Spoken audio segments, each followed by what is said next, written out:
Hi friends, ఇప్పుడే మేము temple దగ్గరికి రీచ్ అయ్యాము.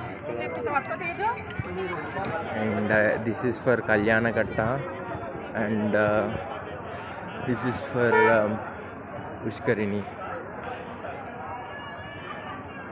Here Kalyanakatta, I will show one shot there, and here I am moving.